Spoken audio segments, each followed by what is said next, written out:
Irmãos e irmãs, a paz do Senhor Jesus. 1 Coríntios, capítulo 12, verso 4. Ora, há diversidade de dons, mas o Espírito é o mesmo. E há diversidade de ministérios, mas o Senhor é o mesmo. E há diversidade de operações, mas é o mesmo Deus que opera tudo em todos. Mas a manifestação do Espírito é dada a cada um para o que for útil. Versículo de número 11.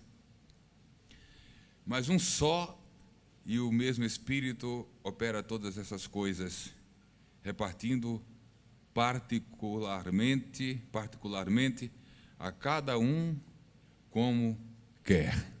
Amém?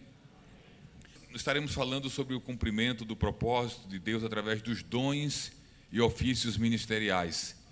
E vocês vão perceber que dons aqui, enquanto estivermos falando, vai envolver não apenas ofícios ministeriais, mas também dons espirituais.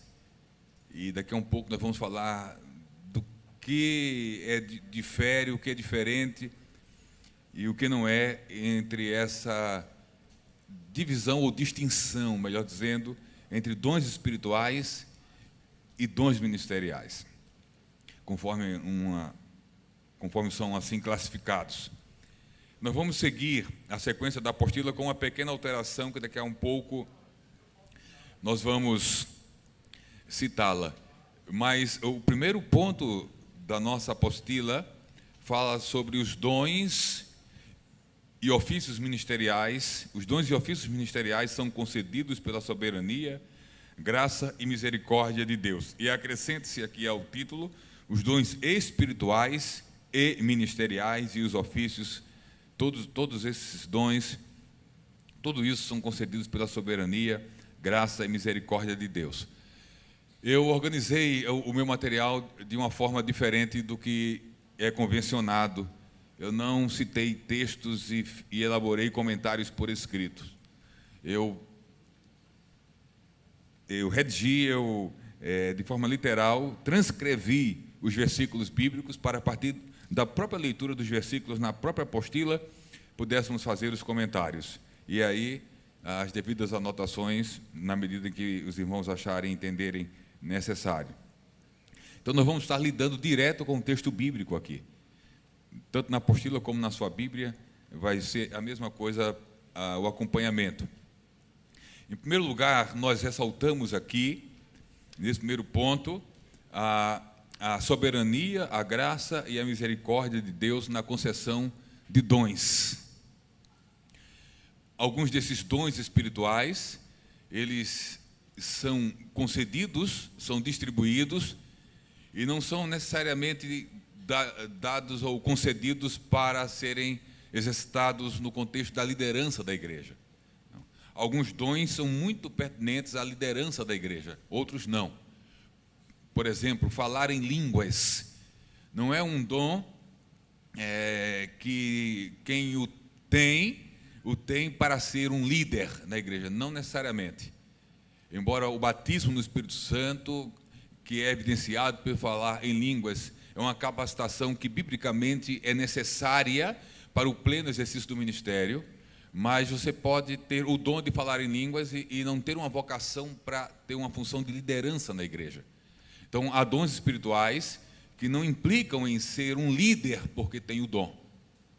Mas há dons que são concedidos e estes geralmente são chamados de dons ministeriais que são concedidos para o exercício de uma função de liderança na igreja, para uma atuação no âmbito da liderança da igreja. Nós vamos ver isso no decorrer, como já disse, da nossa exposição.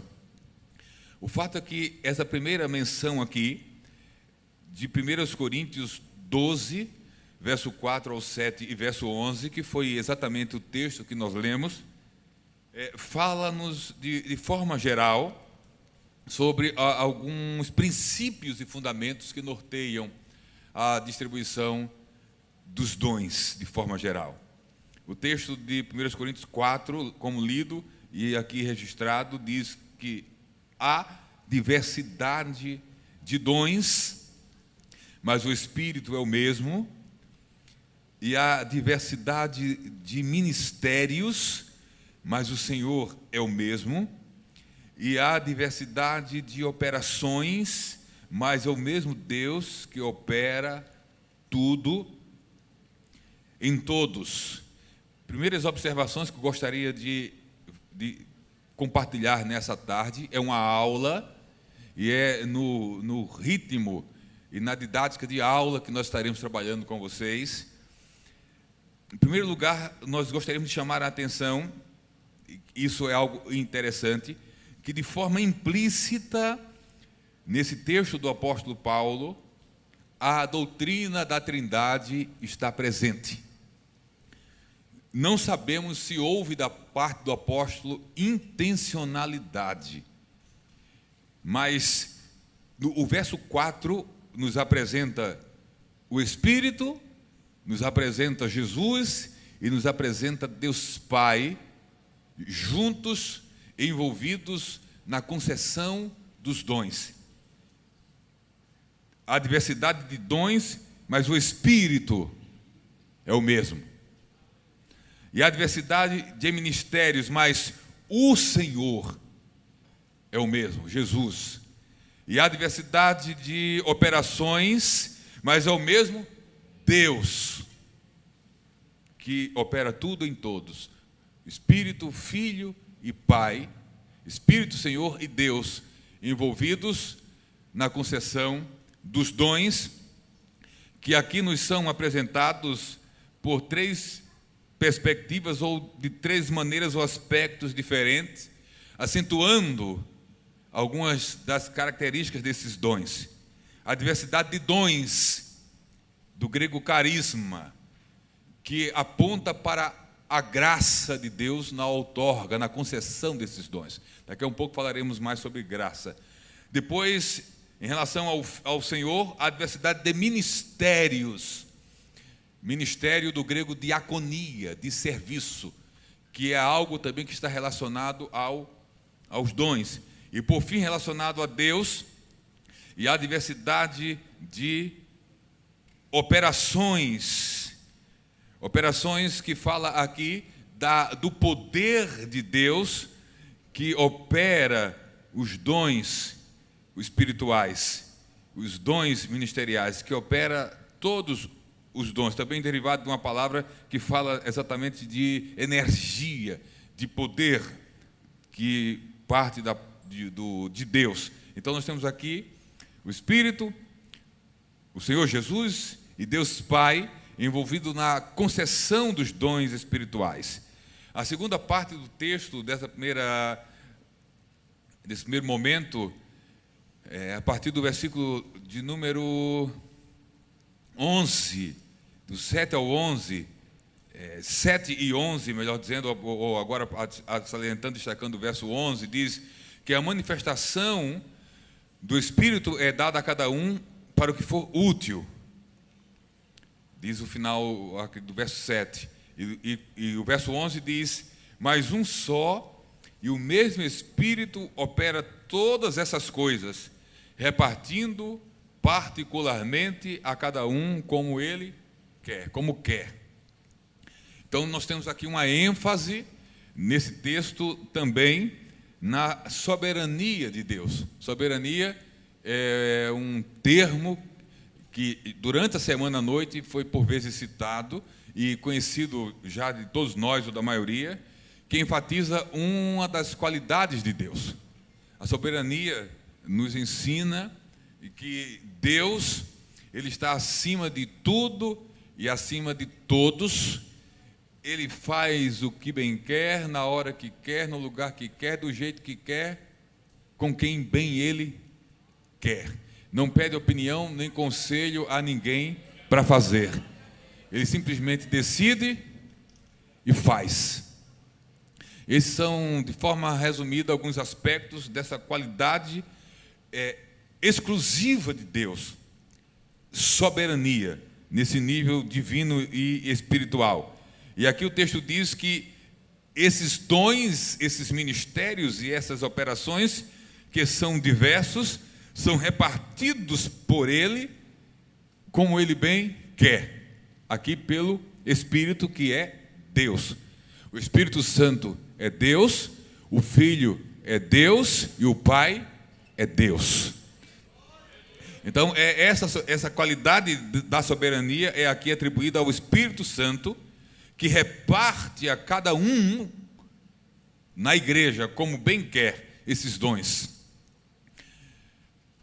Essa soberania de Deus, que reparte como bem quer, para ser mais amplamente entendida, é uma soberania que distribui e não distribui com base em méritos pessoais, em méritos.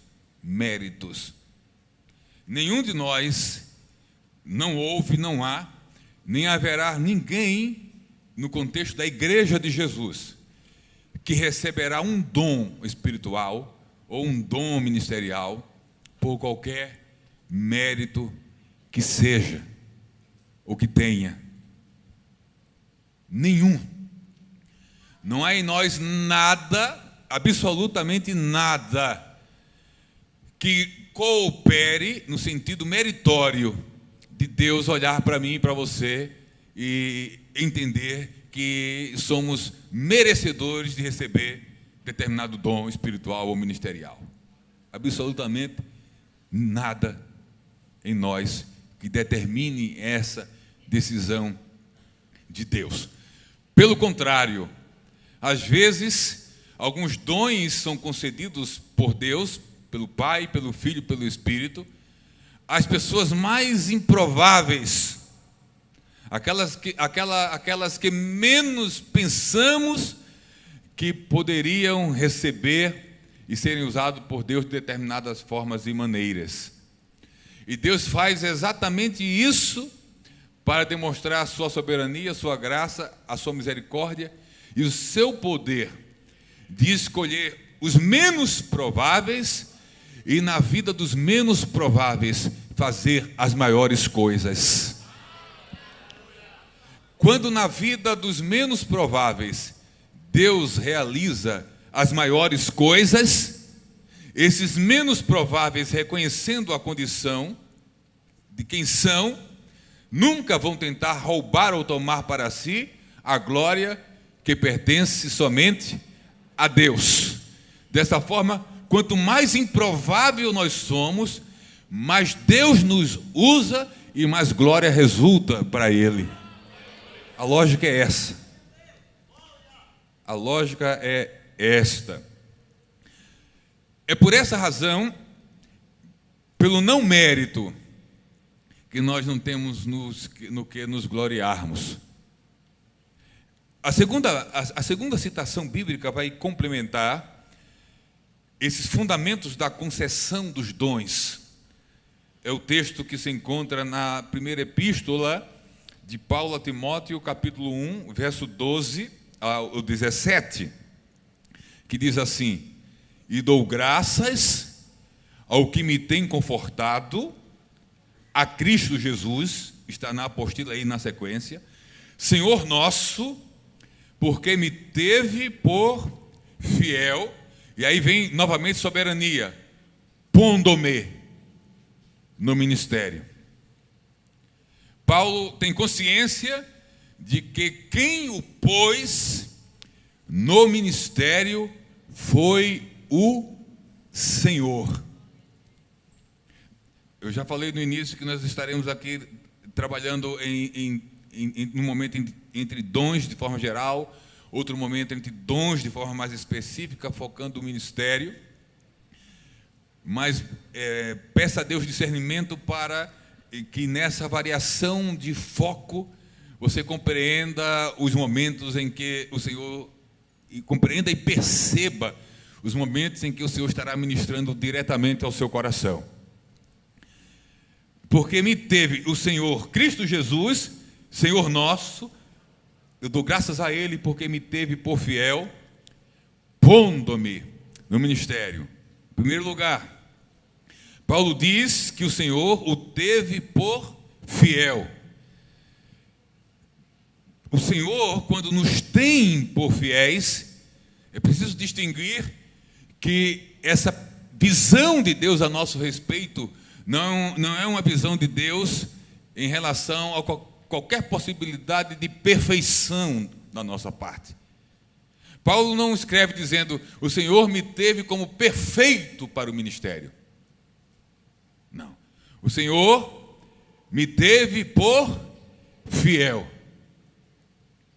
Eu não sou perfeito, mas o Senhor me teve por fiel, apesar das minhas imperfeições. Quando Deus escolhe alguém para servi-lo, em qualquer que seja a função, quando o Espírito decide conceder qualquer que seja o dom, Ele não faz isso com base na nossa perfeição, porque não há a mínima possibilidade de perfeição no sentido de ausência de falha. Ele faz isso com base na fidelidade a Ele, que Ele enxerga em nós, na sua presciência e na capacidade profunda de investigar a nossa alma, o nosso coração, a nossa mente. Ele me teve por fiel. Um fiel não é aquele que não erra.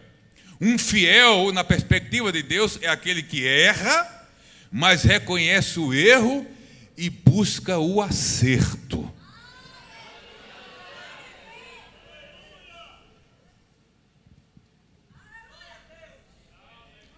Do ponto de vista de Deus, o fiel é esse. Não é o livre ou isento de falhas. É o que falha, é o que erra, tem uma profunda inclinação e sensibilidade espiritual de reconhecer o erro e a humildade necessária de cair com o rosto no chão, clamando por graça e misericórdia a Deus, rogando-lhe nova oportunidade, reconhecendo esse erro e se dispondo pela graça de Deus, continuar caminhando, buscando cada dia mais melhorar e amadurecer no sentido, sim, de errar menos, de pecar menos, e de assim caminhar para a plenitude da perfeição que só teremos na eternidade. Me teve por fiel. Eu poderia passar o resto do meu tempo aqui falando das imperfeições do apóstolo Paulo. E é interessante que Paulo, nessa sua descrição da consciência que tinha da sua própria condição humana, ele diz: me teve por fiel, pondo-me no ministério. E antes de avançar, o caso de Paulo foi bem diferenciado. Mas Jesus o pôs no ministério. Em última instância, quem nos põe no ministério, quem nos outorga a oportunidade para servir a Deus, em qualquer que seja a atividade na igreja, em última instância é o Senhor. Esta convicção vai fazer diferença durante toda a nossa trajetória. Sim, Deus usa homens para reconhecer o dom e a vocação ministerial na nossa vida. Esses homens impõem as mãos sobre nós. Nós passamos a ocupar funções na igreja, mas em última instância é o Senhor que nos põe no ministério. Vou dizer novamente, isso faz uma grande diferença, essa consciência e essa realidade. Os que são chamados pelo Senhor para o ministério passam pelas mãos dos homens para desenvolver ou ocupar as funções ministeriais. Mas nem todos que passam pelas mãos dos homens foram chamados por Deus para o ministério. Há muitos que passaram, há muitos que passam, e há muitos que passarão pelas mãos dos homens, receberão a imposição de mãos sem nunca terem sido chamados por Deus para o ministério. Eu quero em nome de Jesus pedir para vocês, se já não fazem, começarem a fazer uma oração no seguinte modelo. É um modelo: Senhor, nunca permita que alguém coloque a mão sobre a minha cabeça para me dar uma posição qualquer que seja na igreja, se primeiro tu não a deste a mim. Nunca, Jesus, nunca, nunca, nunca.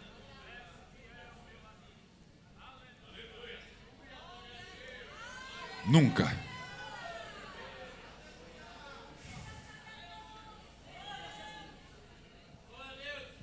Seguindo essa lógica e esse princípio, a imposição de mãos concedida por quem quer que seja não tem valor nenhum, não nos outorga nada, absolutamente nada, sem que primeiro Deus não já tenha feito. Imposição de mãos não é outorga nem transferência de dons ou de vocação, é reconhecimento. E se a gente não impõe a mão na vida daquele que Deus já outorgou, a minha mão vai ser só mão na cabeça. Então, nunca deseje para você o que Deus não desejou para você.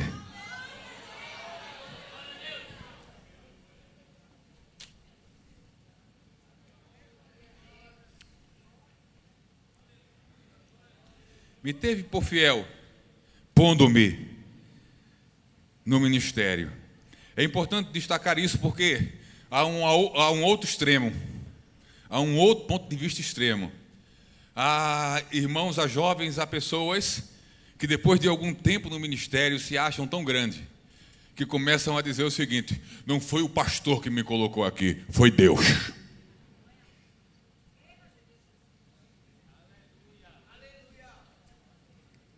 Foi Deus, pelas mãos do pastor.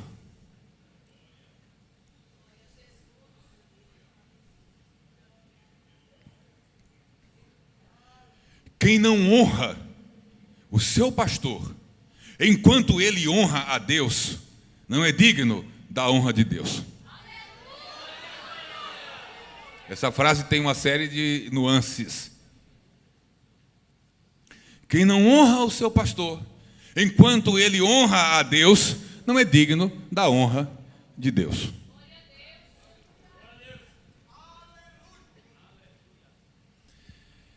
E Paulo continua dizendo, dando graças: a mim que dantes fui blasfemo. Atenção para a consciência que Paulo tem de sua vida pregressa, antes de conhecer Jesus. A mim que dantes fui blasfemo, perseguidor e opressor. Essas três características, essas três realidades daria pano para as mangas aqui. Mas alcancei misericórdia, porque eu fiz de maneira ignorante, na minha incredulidade. Depois de falar de misericórdia, Paulo vai falar da graça, do favor que não merecia, e diz: e a graça de nosso Senhor superabundou com a fé e o amor que há em Jesus. Ele continua: esta é uma palavra fiel e digna de toda aceitação, que Cristo Jesus veio ao mundo para salvar os pecadores. E aí ele nos surpreende, escrevendo, dizendo: dos quais, e ele troca o tempo verbal. Ele falava que dantes fui blasfemo, perseguidor e opressor. E ele diz que a graça e a misericórdia do Senhor o alcançou. Ele não é mais, ele não realiza mais essas coisas, mas ele não deixa de ser pecador. Não deixa de se reconhecer pecador. E não apenas não deixa de se reconhecer pecador, dos quais, ele não diz eu fui, dos quais dos quais o principal.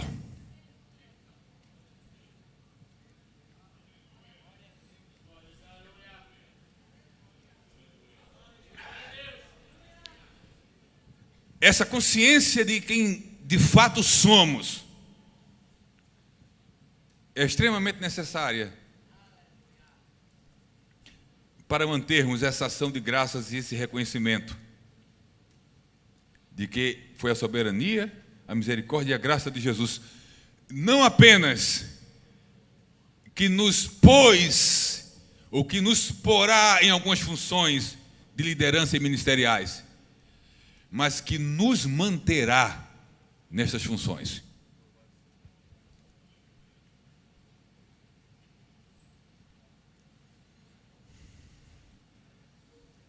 Eu sou o principal, mas por isso alcancei misericórdia, para que em mim, e ele repete, que sou o principal, Jesus Cristo mostrasse toda a sua longanimidade, para exemplo dos que haviam de crer nele, para a vida eterna.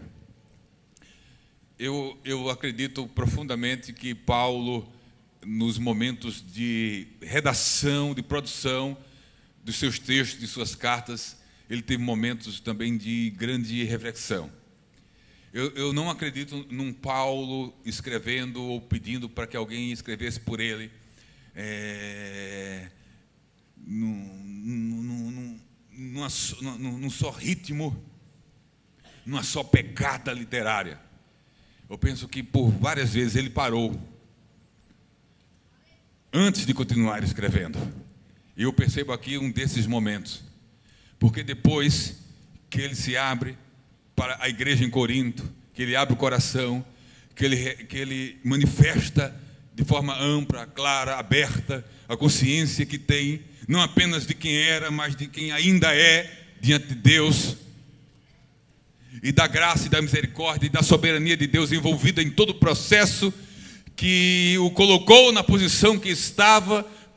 Quando ele reflete e cita todas essas coisas, eu imagino Paulo parando um pouco para, nas linhas seguintes ou nas palavras seguintes, emanar da sua alma aquilo que é comum em todas as suas epístolas: emanar adoração. É interessante como tudo em Paulo termina em adoração.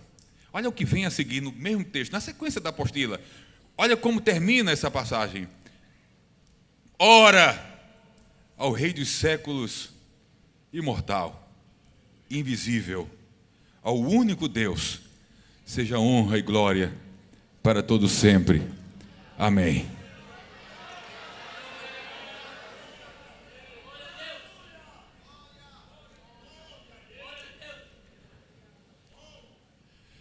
Quanto mais profunda a consciência de quem somos, maior o nível de adoração a Deus. Quanto mais esse reconhecimento da nossa real condição, mais isso coopera para uma verdadeira, para uma sincera adoração a Deus. Então, todas as vezes que Paulo, falando de si mesmo, ou falando de outras realidades espirituais, entra no nível que ele entrou, isso resulta em adoração, porque em última instância também, sem a graça de Deus, nós não teríamos a condição de ter o nível de consciência de quem de fato nós somos. Nós seríamos iludidos por uma falsa autoimagem nossa. É a graça de Deus que nos faz perceber e entender quem de fato nós somos. Sem essa graça, nós sempre vamos pensar ser quem de fato não somos, ou estar no nível que não estamos. Então precisamos também dessa graça que promove essa consciência que vem de Deus e que provoca em nós esse nível de reconhecimento, para que, provocando em nós esse nível de reconhecimento, provoque em nós esse nível de adoração, e que provoque em nós o nível das coisas que vêm em seguida, com os dons que o Senhor nos concede. E agora nós vamos ver em que nível, e algumas outras questões relacionadas a esses dons que o Senhor nos concede. Nós vamos pular do ponto 1 para o quarto ponto da apostila, na página de número 4. Os irmãos percebem e deixe-me dizer-vos, não é questão de estilo, é questão de necessidade. Eu sempre pauso após algumas afirmações que faço, porque essa pausa é uma pausa necessária para pensarmos no que foi dito.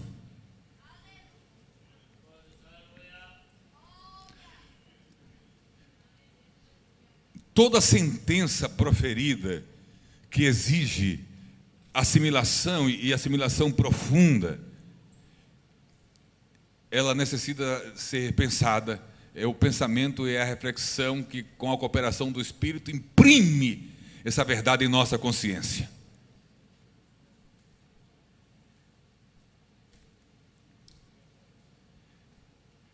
Quarto ponto da apostila. Vai fazer um contraponto, ou vai complementar, melhor dizendo, o que falamos agora há pouco. Porque nós destacamos a soberania, nós destacamos a misericórdia, a graça e a misericórdia na concessão dos dons. Mas o quarto ponto vai falar de um outro lado, de um outro aspecto dessa relação nossa com os dons e com o doador dos dons.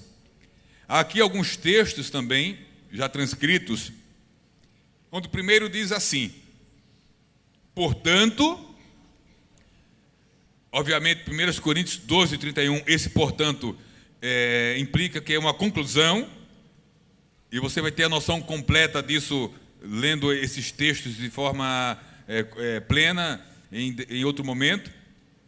Portanto, procurai com zelo os melhores dons, e eu vos mostrarei um caminho ainda mais excelente.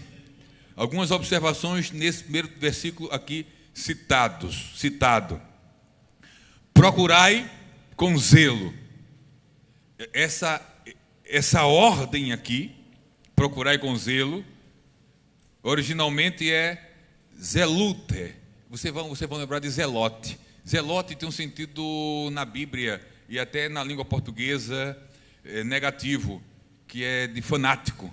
Mas aqui a expressão zelos, que é introduzida aqui num verbo no imperativo, zelute, procurai, procurem com zelo, significa literalmente procurem, tenham um interesse profundo.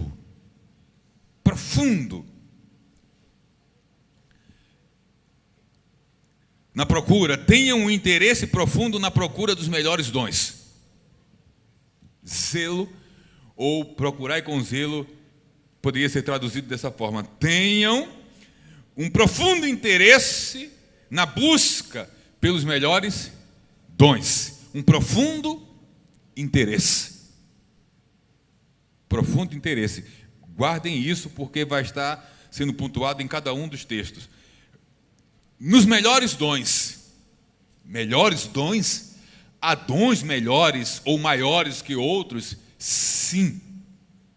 Daqui a um pouco a gente faz a ponte para o segundo ponto, que nós alternamos a ordem aqui. Que melhores dons são esses? O que classifica um dom de melhor ou maior, dependendo da tradução da Bíblia? O que classifica um dom como maior ou melhor é o quanto ele promove a edificação da igreja. Quanto mais o dom promove a edificação da igreja, maior ou melhor ele é. Voltamos a falar disso daqui a pouco. Segundo lugar, segui o amor e procurai com zelo os dons espirituais, ou tenham um profundo interesse na busca por dons espirituais. O que chamamos a atenção aqui: segui o amor e procurai com zelo. O amor deve anteceder a procura, o desejo pelos dons.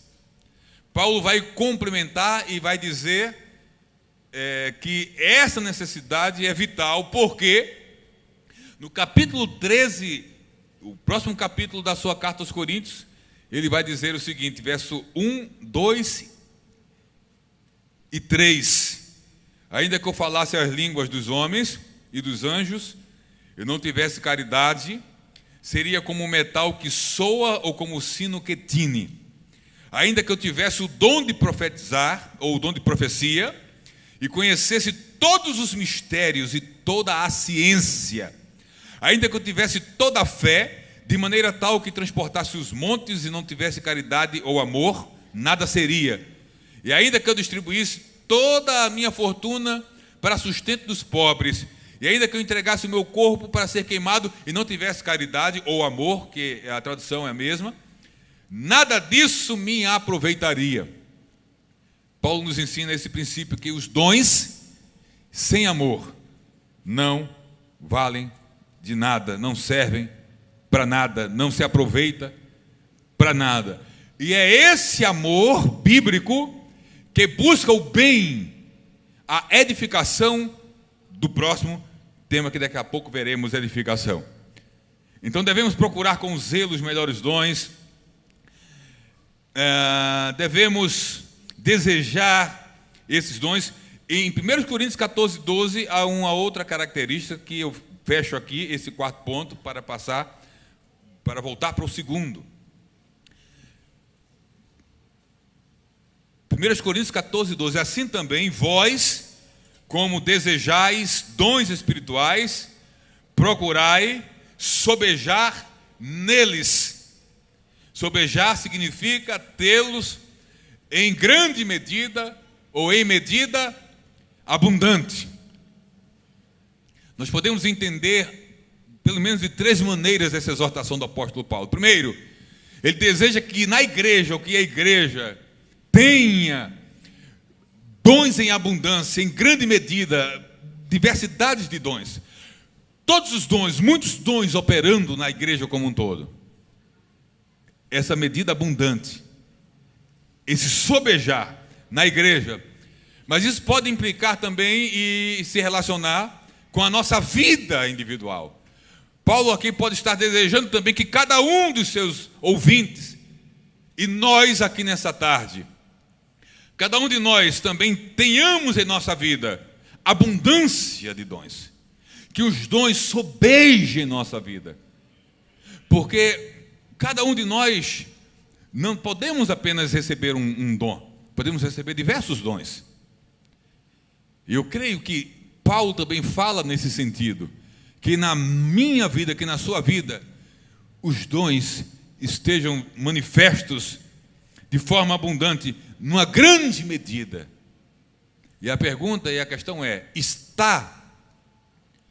Se não está, por que não está? Estamos desejando isso. Eu não me recordo exatamente onde, mas em determinado lugar, ministrando, não sei se num congresso ou numa escola bíblica direcionada para jovens, o Senhor me deu uma direção de, no final da ministração, orar, não para que as pessoas recebessem dons ou batismo no Espírito Santo, mas de orar para que as pessoas começassem a desejar isso.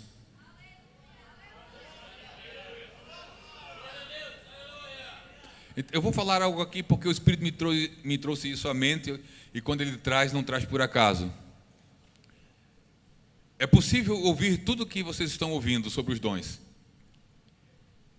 e não estar desejando os dons. Eu não estou nem pensando nisso.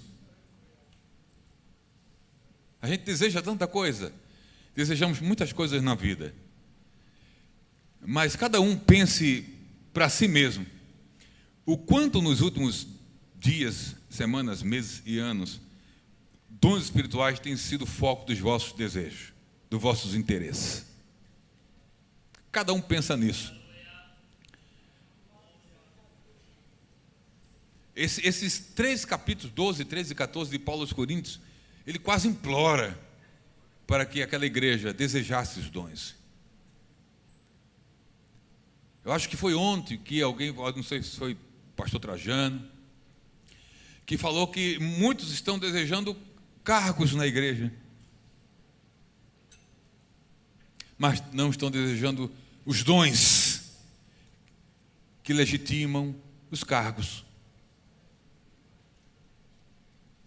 Mas a palavra do apóstolo é essa.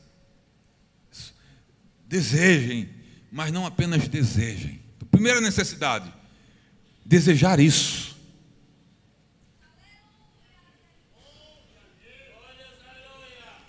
E aqui vai uma coisa bem interessante para lidarmos diante de Deus, e que tem a ver com aquela coisa de fidelidade, sinceridade e não de perfeição. Se alguém não deseja, como deveria estar desejando, dons do Espírito, ministeriais, espirituais, essas coisas que Deus nos concede para a edificação da igreja e louvor do seu próprio nome, se nós não temos desejado isso como deveríamos, de forma intensa, é preciso a gente colocar isso diante de Deus e dizer para ele: Senhor, eu tenho um problema na minha vida, tenho um problema na minha vida espiritual. Eu não desejo o quanto entendo que deveria desejar. Eu não almejo o quanto compreendo que deveria almejar. Eu não busco o que compreendo que deveria estar buscando e dando prioridade. Ouvir sobre os dons é muito bom. Desejar é fundamental. Então, repito, se alguém nessa tarde entrou aqui sem desejo por dons, isso precisa ser tratado. Pastor, eu tenho um certo desejo. Não é esse padrão de desejo que o Espírito Santo nos recomenda pelas mãos de Paulo. Não é um certo desejo por dons, mas um desejo que faça com que eles sobejem, transbordem na nossa vida.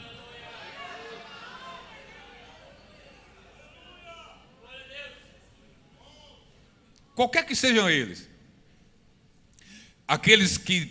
tanto aqueles que não edificam tanto a igreja, como o dom de línguas, a não ser que tenha interpretação.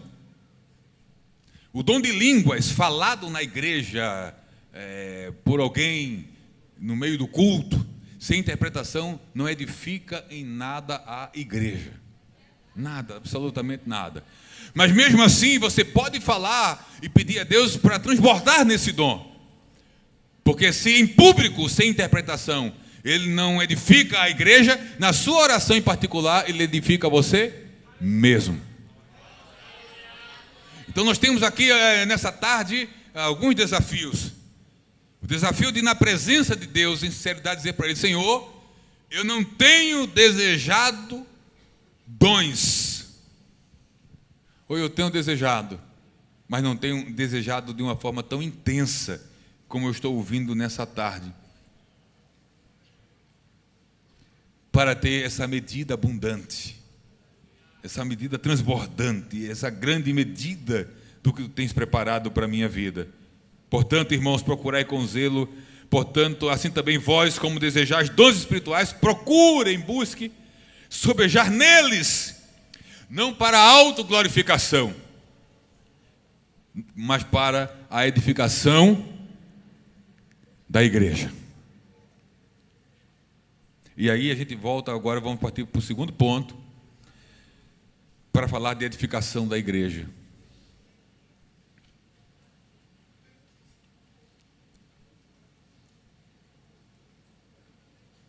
É possível participar de um culto, é possível participar de uma semana de congresso como esta. E amanhã à noite, quando terminar, voltar para casa do mesmo jeito que começou a semana. É possível. Mas não é esse o desejo de Deus. Não é esta a vontade de Deus.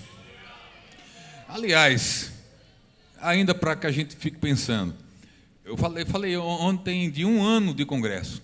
Congresso do ano passado para esse congresso, passou-se um ano. Quem estava aqui no congresso do ano passado? Ok. Para quem esteve aqui no congresso do ano passado e passou o ano todo servindo ao Senhor na igreja onde congrega, eu quero fazer uma pergunta que eu faço para mim mesmo também. Eu sempre estou fazendo para mim. É uma pergunta importante de sempre se fazer para si mesmo. Do ano passado até hoje, Eu estou falando de dons. O quanto dos dons do Espírito passou a operar na sua vida?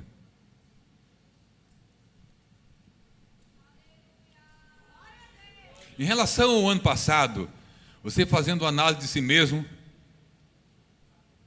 o quanto está sobejando, em que medida há dos dons do Senhor na vossa vida? Qual foi o impacto do congresso do ano passado na sua vida?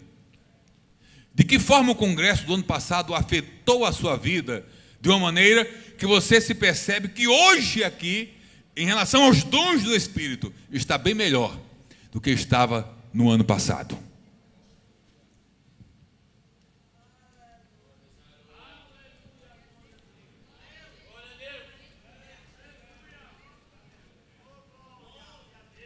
Pastor, o ano passado eu pregava e sentia a unção de Deus. Do ano passado para cá eu continuo pregando, mas sentindo uma unção maior. No ano passado, pastor, Deus já tinha me dado a oportunidade de ensinar na escola dominical e ensinar em outros departamentos da igreja, mas do ano passado para cá, uma medida maior de Deus veio sobre a minha vida e eu me percebo ensinando com mais profundidade, com mais ousadia, com mais poder, com mais capacidade vinda de Deus. E isso aconteceu.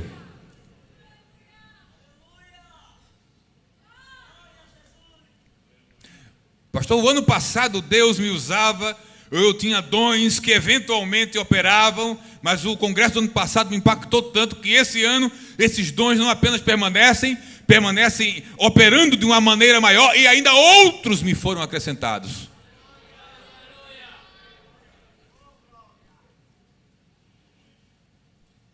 O que estamos fazendo aqui? O que estamos fazendo com os dons? Como estamos nos relacionando com os dons do Espírito? Daqui a um ano, se Jesus não voltar, o desejo do coração de Deus, compreende em nome de Jesus, daqui a um ano, 15 anos de escola bíblica, o desejo do coração de Deus, se Ele não voltar e você ainda estiver vivo, e nós estivermos vivos ainda, é que você tenha mais dos dons, e operando mais nas vossas vidas e na minha vida. Só Deus sabe se o ano que vem eu estarei aqui. Se eu não estiver falando, eu devo estar aqui participando da festa. Mas o meu desejo, o desejo do meu coração é que no próximo ano eu chegue aqui com mais dos dons de Deus na minha vida.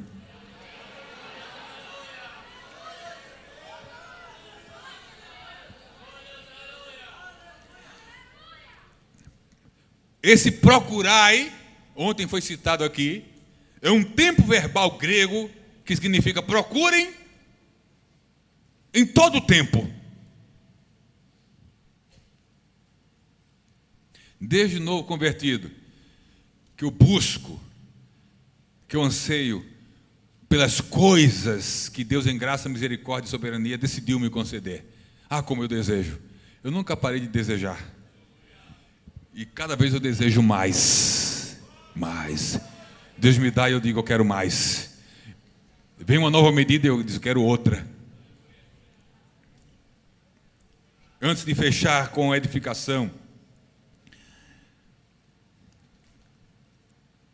ou indo para a edificação e depois fechando, voltando um pouco sobre isso, todos os dons outorgados para liderar ou para outras áreas da vida são dados para a edificação da igreja. Edificar significa construir. Quando o Senhor nos concede um dom, Ele nos concede para que a igreja seja edificada.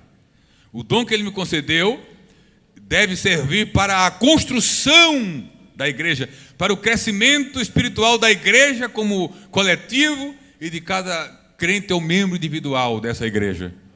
O dom de Deus na minha vida, atenção, o dom de Deus na minha vida, o dom de Deus na vossa vida, precisa cooperar para que a construção de Deus, a edificação de Deus, o projeto de Deus na vida do meu irmão, ou da igreja que eu congrego, ele prospere e cresça. Vou aproveitar Josué que está em pé aqui. O que Deus me deu como dom precisa cooperar para o crescimento espiritual do pastor Josué. Deus não me deu em primeiro plano para o meu próprio crescimento, me deu para servir a Ele como igreja, como parte da igreja. Mas o que Deus deu a ele, a recíproca é verdadeira. O que Deus lhe concedeu para que através dos dons que ele tem, ele possa cooperar para o meu crescimento também. Então, quando os dons de Deus operam através da minha vida, eu devo fazer, Deus está fazendo através da minha vida, pastor Josué crescer. Quando Deus o usa nos dons que lhe concedeu, aí Deus está através dele me fazendo crescer. O dom que Deus me concedeu faz com que ele cresça. O dom que Deus concedeu a ele, ou os dons, faz com que eu cresça. E com isso nós crescemos.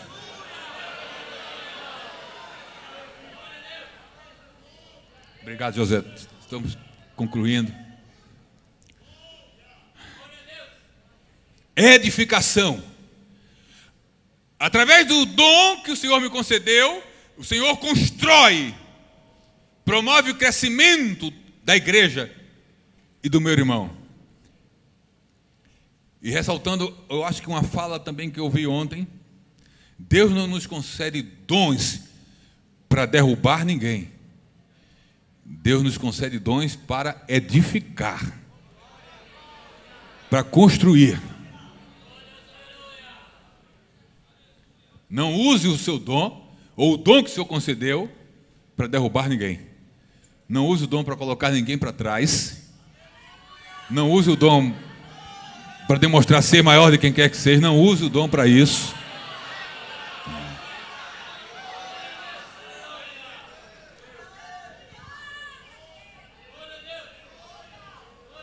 Os dons do Espírito estarão operando em minha vida para a glória de Deus quando eu vejo, através da operação desses dons, o meu irmão crescer. E olha como uma coisa funciona. Há 14 anos, eu estava ministrando, cooperando para o crescimento do pastor Renato, do evangelista Renato, do Ives, de alguns que estão aqui. Hoje eles já estão cooperando para o crescimento de vocês. Mas isso é um círculo. Porque eu continuo dependendo de alguém para crescer. Eles continuam dependendo de mim. Vocês dependem dele. Tem alguém que depende de vocês. E durante todo o tempo,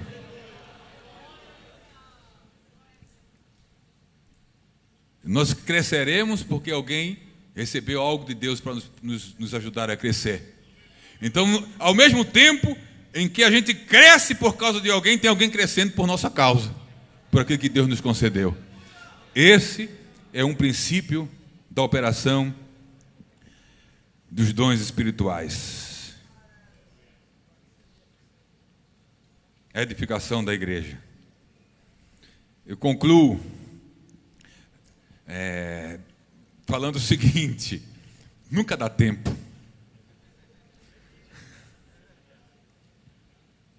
Nunca dá tempo, né? Não deu para falar sobre ofícios, ministério de apóstolo, profeta, evangelista, pastor, mestre. Não deu. Josué está me dando aqui um crédito de tempo. É o tempo também que o pastor Roberto chega.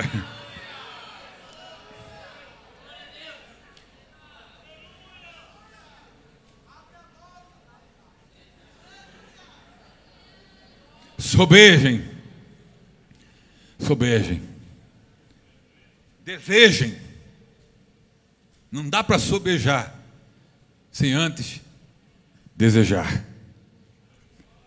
mas desejem pelos motivos certos.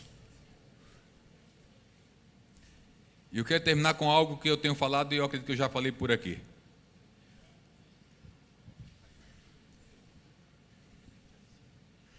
Podemos ficar em pé? Você pode ficar em pé?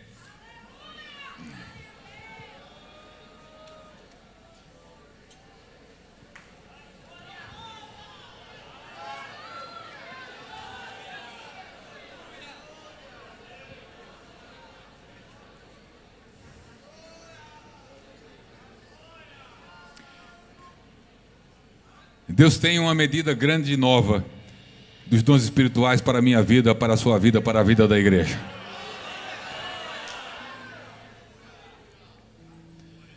E fazem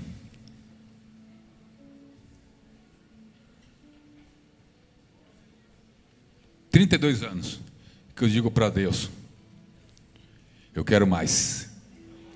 Você já imaginou o que significa 32 anos dizendo mais? Mas eu não apenas peço, eu busco, eu procuro, eu bato, eu insisto.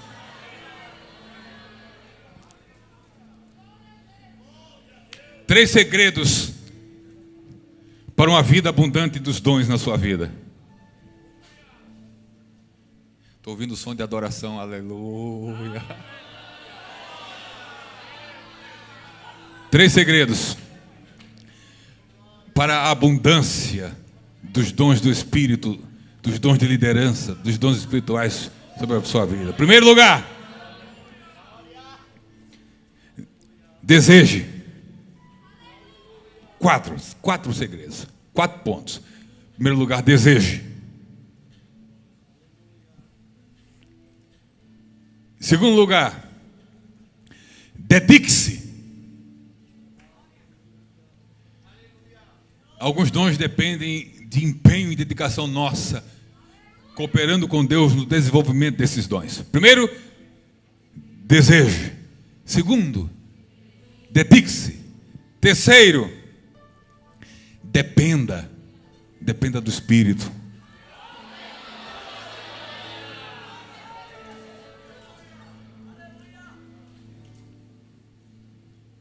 Deseje. Dedique-se, estude, leia, conheça as línguas originais, mas quando se debruçar sobre a palavra para pedir uma mensagem, dependa. E comece a depender já no estudo, na pesquisa, na leitura. Dependa dele, dependa dele, dependa dele, dependa dele.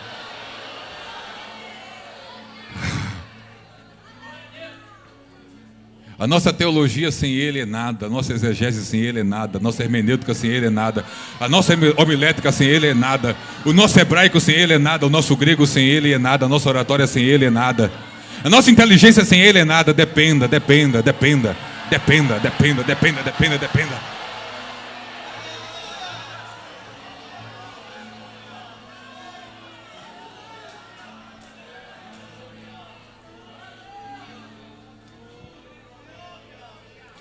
Quanto mais eu estudo, mais medroso eu fico. Quanto mais eu estudo, mais medroso eu fico. Mas eu fico com medo de quê? De começar a confiar em mim. Quanto mais eu estudo, mais eu saio de casa para um evento como esse, dizendo: Senhor, tem misericórdia de mim, que eu não confio em mim, que eu não confio em mim, que eu não confio em mim, eu dependo de Ti, eu dependo de Ti, eu dependo de Ti, eu dependo de Ti, eu dependo de Ti, eu dependo de Ti.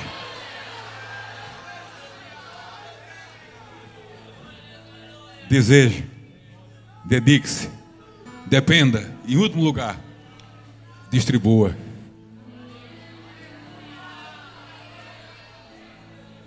Porque os dons foram concedidos para serem compartilhados. Eu vou voltar para casa daqui a pouco, dizendo: Senhor, eu compartilhei hoje à tarde uma porção daquilo que Tu tem me dado. Mas vou voltar dizendo: eu quero mais. Me dá mais para eu compartilhar mais. Que nessa tarde, que nesse ano, até o próximo congresso, Jesus não voltar, que o desejo pelos dons sejam realidades em vossas vidas.